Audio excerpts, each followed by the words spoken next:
నామది జీవన రాగం నువ్వే నా బాబా, నువ్వే నా లోకం, నువ్వే నా గమ్యం. నామది జీవన రాగం నువ్వే నా బాబా, నువ్వే నా లోకం.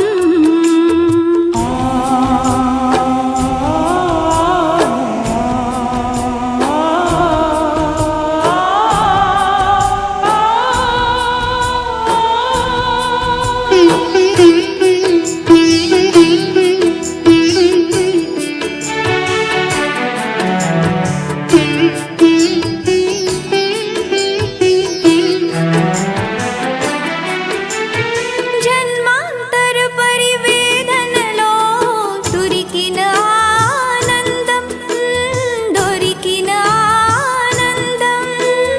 నిన్ను తెలుసుకున్న నాటి నుండి లేదికే తాపం, లేదికే తాపం.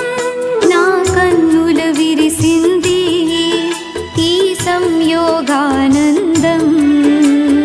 నామది జీవన రాగం నువ్వే నా బాబా, నువ్వే నా లోకం.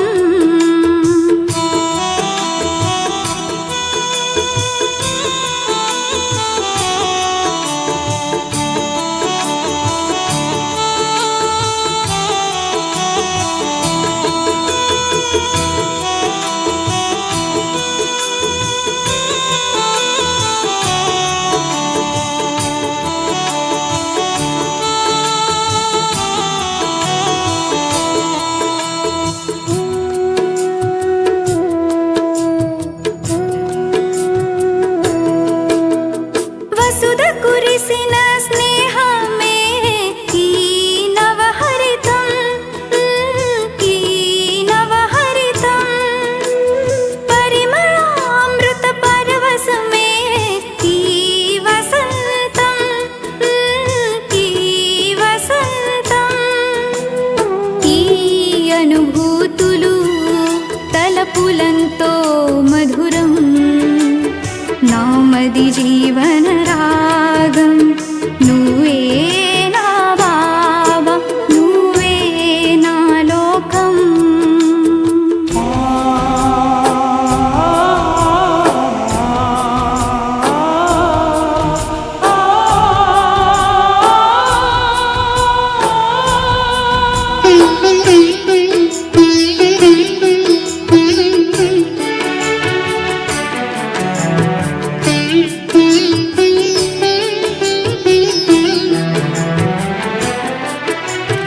బాబా నీలా మారలనే కోరిక నాకుంది, కోరిక నాకుంది. నీదే వేనలని నాపై కురవాలని ఉంది, కురవాలని ఉంది. నువ్వే ఓ సాగరం, మేమంతా నీ నదులం. మామది జీవన రాగం నువ్వే నా బాబా, నువ్వే నా లోకం, నువ్వే నా గమ్యం. నామది జీవన రాగం నువ్వే నా బాబా, నువ్వే నా లోకం.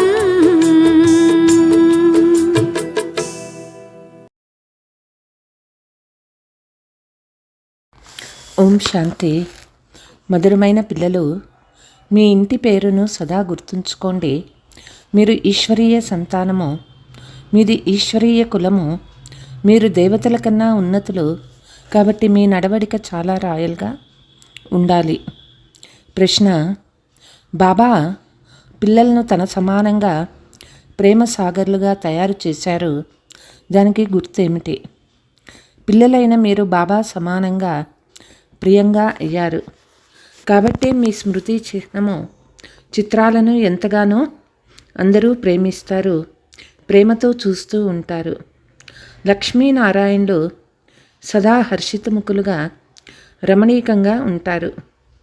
బాబా మనల్ని జ్ఞానయోగాల ద్వారా చాలా చాలా మధురంగా తయారు చేస్తున్నారని ఇప్పుడు మీకు తెలుసు. మీ ముఖం నుండి సదా జ్ఞానరత్నాలే వెలువడాలి. పాట నువ్వు ప్రేమ సాగరుడివి. ఓం శాంతి. నువ్వు ప్రేమ సాగరుడువు అని ఎవరి మహిమలో ఈ పాట గానం చేస్తారు. ఇది మానవ మాతృల మహిమ కాదు. నువ్వు ప్రేమ సాగరుడివి, శాంతి సాగరుడివి, పవిత్రతా సాగరుడివి అని అంటారు. ఇప్పుడు మీరు పవిత్రంగా అవుతారు. వివాహం చేసుకోకుండా ఉండేవారు కూడా చాలామంది ఉంటారు. సన్యాసం కూడా తీసుకోకుండా పవిత్రంగా ఉండేవారు ఎంతోమంది ఉన్నారు. గృహస్థ వ్యవహారంలో జనక సమానంగా జ్ఞానము తీసుకోవాలి అన్న గాయనం కూడా ఉంది. అతడి చరిత్ర ఉంది. మాకెవరైనా బ్రహ్మ జ్ఞానాన్ని వినిపించండి అని అన్నాడు. నిజానికి బ్రహ్మ జ్ఞానము అని అనాలి. పరంపిత పరమాత్మ వచ్చి బ్రహ్మ ద్వారా బ్రహ్మ కుమారులకు జ్ఞానమిస్తారు. ఈ సమయంలో మన ఇంటి పేరు బ్రహ్మ కుమారులని మీకు తెలుసు. మనం ఈశ్వరీయ సంతానము. మేము ఈశ్వరుని సంతానము అని అందరూ అంటారు. మరి తప్పకుండా అందరూ సోదరులు అవుతారు కదా. మరి అలాంటప్పుడు తమను తండ్రిగా భావింపజాలరు. కాబట్టి సౌభ్రాతృత్వము అని అనాలి. కానీ అందరూ తండ్రులు కాలేరు. ఒకటేమో మీరు బ్రహ్మ కుమారులుగా పిలువబడతారు. ఇంకొకటి మీరు ఎవరి కుమారులో వారిని మమ్మా బాబా అని పిలుస్తారు. మేము శివబాబా మనుమరాళ్ళము బ్రహ్మ కుమారులము అని పిల్లలు అంటారు. భారతదేశంలో అనేక శాస్త్రాలు, వేదాలు, పురాణాలు మొదలైన వాటినన్నింటినీ చదువుతారు. శ్రీమద్ భగవద్గీత సర్వశాస్త్రాలకు శిరోమణి. గీత ద్వారా సత్యుగ స్థాపన జరుగుతుంది. జ్ఞానసాగరుడైన పరమాత్మ గీతా జ్ఞానాన్ని ఇచ్చారు. ఈ జ్ఞాన నదులన్నీ జ్ఞానసాగరం నుండి వెలువడతాయి. పావనంగా అయ్యేందుకు నీటి గంగల నుండి జ్ఞానం లభించదు కదా. సద్గతి అనగా పావనంగా అవ్వడము. ఇది తమో ప్రధానమైన పతిత ప్రపంచము.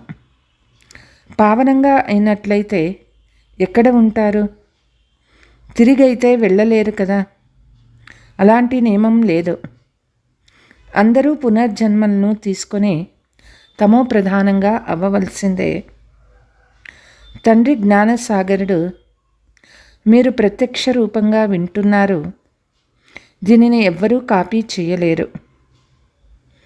మేము కూడా అదే జ్ఞానాన్ని ఇస్తున్నాము అని అనేవారు ఎంతోమంది ఉన్నారు. కానీ అలా అవ్వదు. ఇక్కడ ఎవరికి జ్ఞానం లభించినా వారు బ్రహ్మ కుమారులుగా పిలువబడతారు. బ్రహ్మ కుమారులుగా పిలువబడే సంస్థ ఇంకా వేరే ఏదీ లేదు. వస్త్రాలు కూడా ఇటువంటివే. ధరించిన మేము బ్రహ్మ పిల్లలము అని ఎలా అనగలరు? ఇతనికి నేను బ్రహ్మ అని పేరుని ఇచ్చాను. ఇతడి కూర్చొని అర్థం చేయిస్తాను. బ్రహ్మ కుమారులైన మీకు మీ జన్మలను గురించి తెలియదు. కానీ నాకు తెలుసు. మీతో కూడా అంటారు. సంగమ యుగంలో కాళ్ళు మరియు పిలక ఉన్నాయి. దీని ద్వారా పాత ప్రపంచం మారి కొత్తదిగా అవుతుంది. సత్యత్రేత ద్వాపర కలియుగాలు ఇలా సృష్టి వృద్ధి నొందుతూ ఉంటుంది. ఇప్పుడు ఇది అంతిమము. ప్రపంచం మారి కొత్తదిగా అవ్వనున్నది. బాబా వచ్చి త్రికాలదర్శులుగా తయారు చేస్తారు. తాను ప్రేమ సాగరుడు. తప్పకుండా ఈ విధంగా ప్రేమైన వారిగా తయారు చేస్తారు కదా. లక్ష్మీనారాయణలలో ఎంతటి ఆకర్షణ ఉందో చూడండి. అంతగా లక్ష్మీనారాయణుల రమణీకమైన హర్షితముఖ చిత్రము ఉంటుందో అంతగా సీతారాములది ఉండదు. లక్ష్మీనారాయణను చూడటంతోనే సంతోషం కలుగుతుంది. రాధాకృష్ణుల మందిరంలోకి వెళ్ళినప్పుడు కూడా అంత సంతోషం ఉండదు. లక్ష్మీనారాయణులకు రాజ్య భాగ్యం ఉన్నది. ప్రపంచానికైతే ఈ విషయాల గురించి తెలియదు. బాబా మనల్ని చాలా మధురంగా తయారు చేస్తారని మీకు తెలుసు. లక్ష్మీనారాయణను జ్ఞానసాగర్లు అని అనరు. వారు ఈ జ్ఞాన యోగాల ద్వారా ఈ విధంగా అయ్యారు. ఇప్పుడు మీరు కూడా అలా అవుతారు. ప్రపంచం ఒక్కటిగా అయిపోవాలి, ఒకే రాజ్యం ఉండాలి అని మనుషులు కోరుతారు. ఎప్పుడో ఒకప్పుడు ఒకే రాజ్యం తప్పకుండా ఉండేది అని గుర్తు చేసుకుంటారు. అంతేకాని అందరూ కలిసి ఒక్కటిగా అయిపోరు. అక్కడైతే చాలా కొద్దిమంది మనుషులే ఉండేవారు. మనము ఈశ్వరీయ సంతానమని మీరు భావిస్తారు. ఈశ్వరుడు సాక్షిగా ఉన్నాడు, అంతటా వ్యాపించి ఉన్నాడు అని అంటారు. కానీ అలా ఆత్మనే అంటారు. ఆత్మ సర్వవ్యాపి, అందరిలోనూ ఆత్మ ఉన్నది, అంతేగాని అందరిలోనూ పరమాత్మ ఉన్నారని కాదు. మరి ప్రతిజ్ఞ చేసే విషయమేముంది? మనలో పరమాత్మ ఉన్నట్లయితే మరి ఎవరిపై ప్రతిజ్ఞ చేస్తూ ఉన్నారు? మనం తప్పుడు పనులు చేస్తే పరమాత్మ శిక్ష వేస్తారు. పరమాత్మ అందరిలోనూ ఉన్నట్లయితే ప్రతిజ్ఞ మొదలైన విషయాల మాటే లేదు. ఇప్పుడు మీరు సాకారంలో ఉన్నారు. ఏ విధంగా ఆత్మను ఈ కళ్ళ ద్వారా చూడలేరో పరమాత్మను ఎలా చూడగలుగుతారు? తమలో ఆత్మ ఉందని అనుభవం చేసుకోగలరు. పరమాత్మ సాక్షాత్కారం కలగాలని అంటారు. కానీ ఆత్మనే చూడలేనప్పుడు పరమాత్మను ఎలా చూడగలుగుతారు? ఆత్మనే పుణ్యాత్మగా పాపాత్మగా అవుతుంది. ఈ సమయంలో పాపాత్మగా ఉంది. మీరు ఎంతో పుణ్యం చేశారు. బాబా ముందు తనువు మనస్సు ధనాలను సమర్పణ చేశారు. ఇప్పుడు పాపాత్ముల నుండి పుణ్యాత్ములుగా అవుతున్నారు. శ్రీబాబాకు తనువు మనస్సు ధనాన్ని బలి ఇస్తారు. ఇతడు కూడా అర్పణ చేశాడు కదా. తనువును కూడా సత్యమైన సేవలో ఇచ్చాడు. మాతల ముందు ట్రస్టీగా చేసేవాడు. మాతలను ముందు ఉంచాడు. మాతలే వచ్చి శరణం తీసుకున్నారు. మరి వారి సంభాలన ఎలా జరగాలి? మాతలపై బలిహారం అవ్వవలసి ఉంటుంది. వందే మాతరం అని బాబా అంటారు. ఈశ్వర సాక్షిగా అన్న పదము అర్థాన్ని కూడా వివరించారు. ఆత్మనే ఓ గాడ్ ఫాదర్ అని అంటుంది. ఏ తండ్రిని పిలుస్తుందో అర్థం చేసుకోరు. మీరు లక్ష్మీనారాయణులుగా అవుతారు. మనుషులు ఎంతగా ప్రేమిస్తారు. హర్ హోలీనెస్, హిజ్ హోలీనెస్ అని వారినే అంటారు. మేము ఈశ్వరీయ కులానికి చెందిన వారము అని ఇప్పుడు మీరు అంటారు. ఇంతకుముందు ఆసురీ కులం వారిగా ఉండేవారు. బ్రాహ్మణుల ఇంటి పేరు ఈశ్వరీయ సంతానము. రామరాజ్యం కావాలి అని బాపు గాంధీ కూడా కోరుకునేవారు. కొత్త భారతదేశంలో కొత్త రాజ్యం ఉంటుంది. వరల్డ్ ఆల్మైటీ అథారిటీగా అంటే సర్వశక్తివంతమైన గవర్నమెంట్ ఉంటుంది.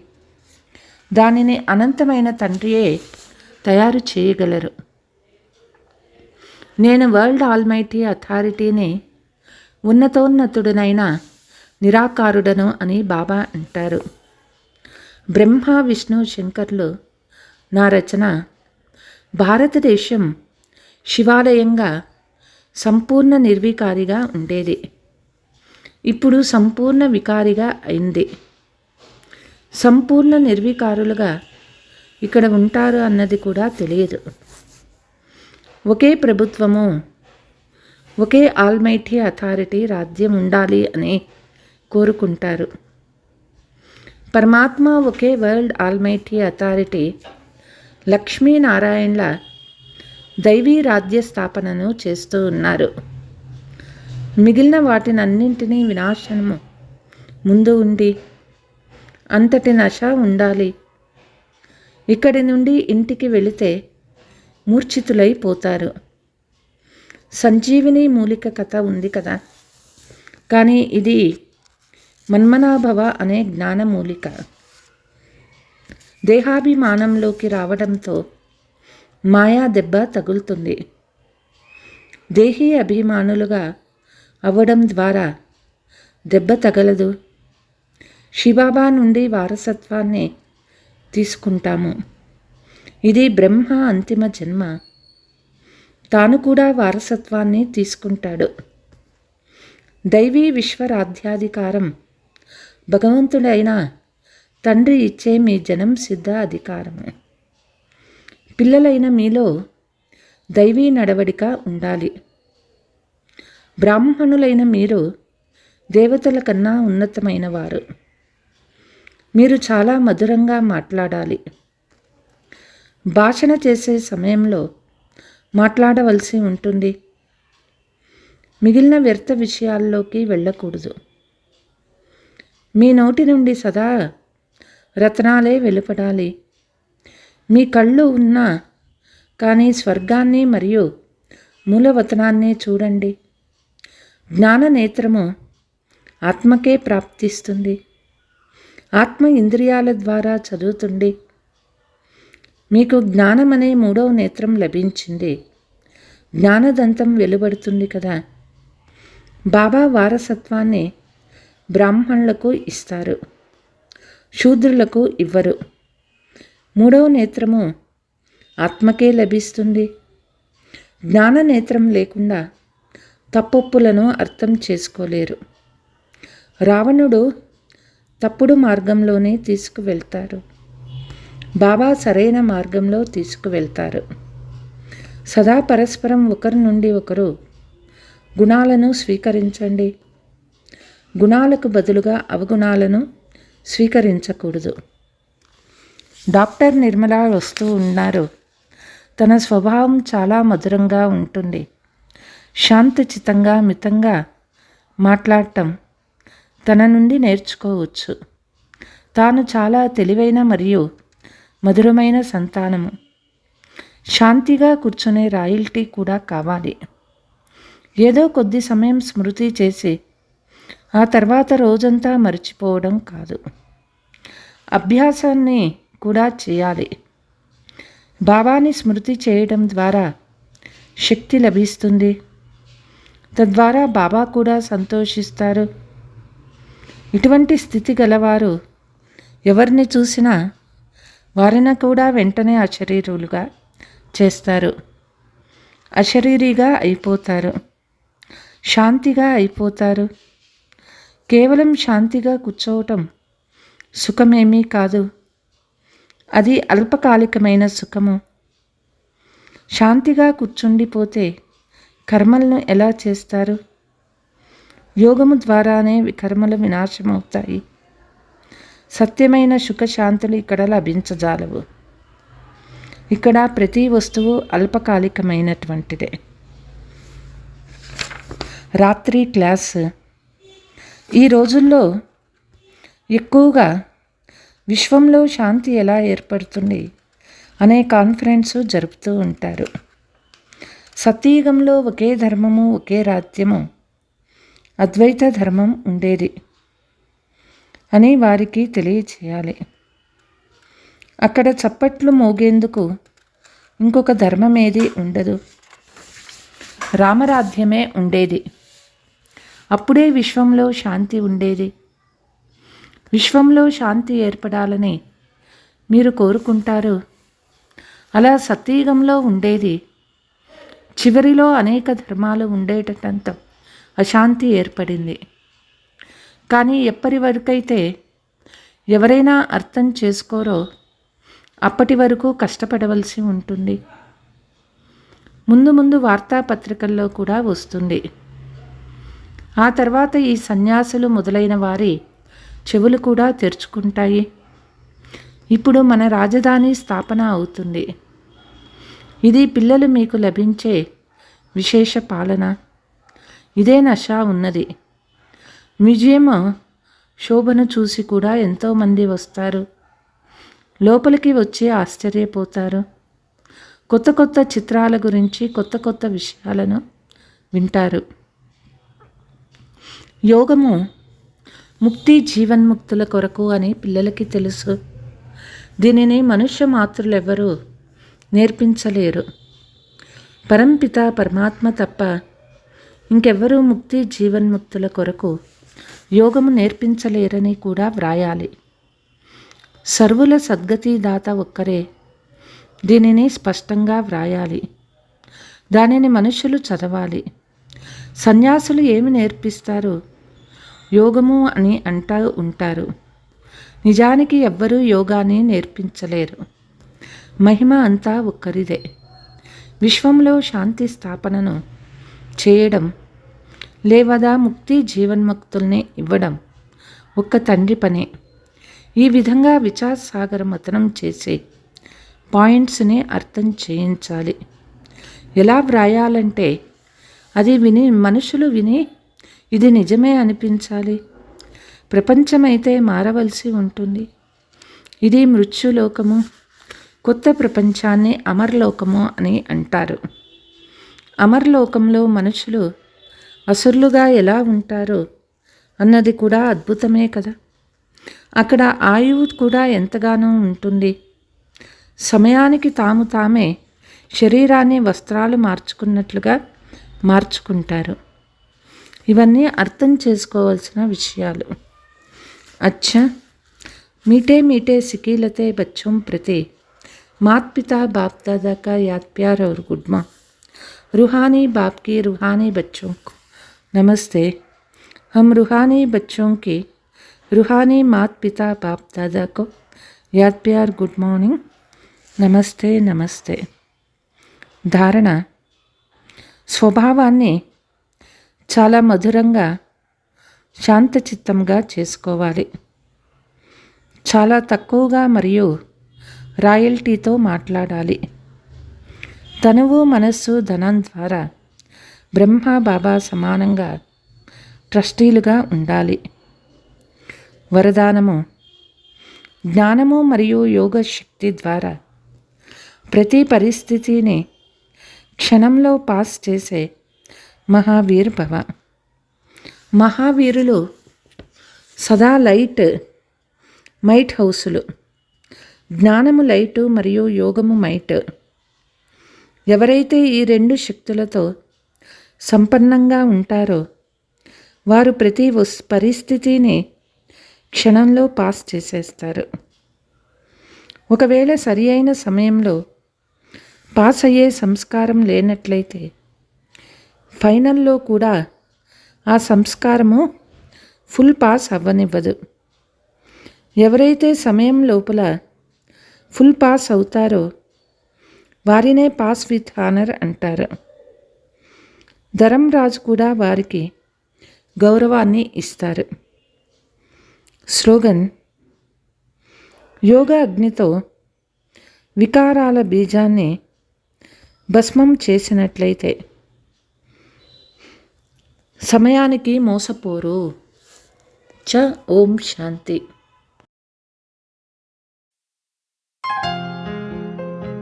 ఓ బాబా ఓ శివ బాబా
ఆలోచనలే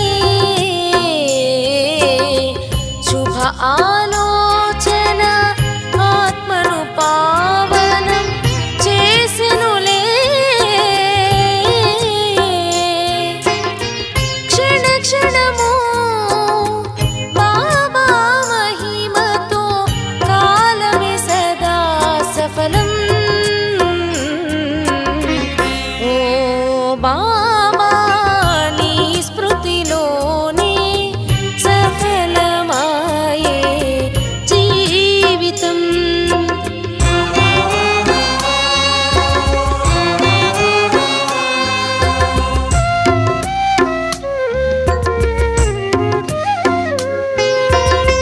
శాశ్వతం కాదు ఈతను వెప్పుడు విడిచి వెళ్ళాలి ఈ లోకం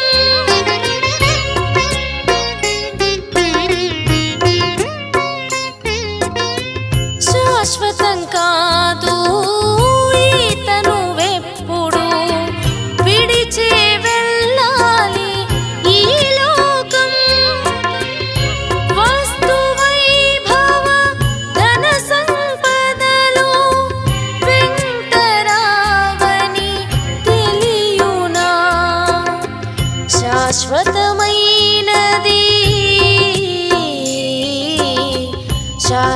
శాశ్వతమైనది ఆత్మయేనని మరువకు ఈ నిజము క్షణ క్షణము బాబా మహిమతో కాలమే సదా సఫలం ఓ బాబా నీ స్మృతిలోనే సఫలమాయే జీవితం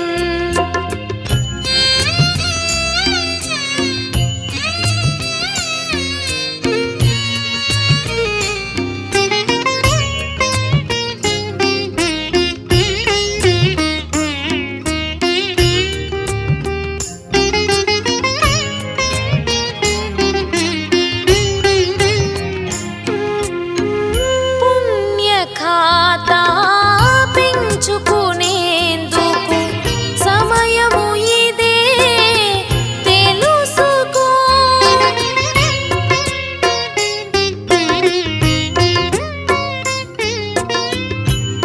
పుణ్యఖాతా పెంచుకునేందుకు సమయము ఇదే తెలుసుకో బాబా ప్రేమలో మనసును ఉంచి సుఖము శాంతి పొందుమా ఏమవుతుందో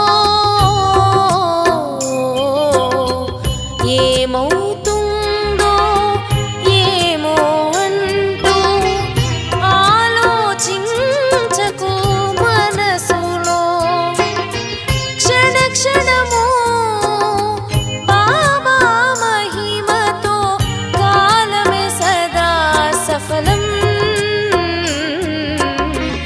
ఓ బాబా నీ స్మృతిలోనే సఫలమాయే జీవితం ఓ శివ బాబా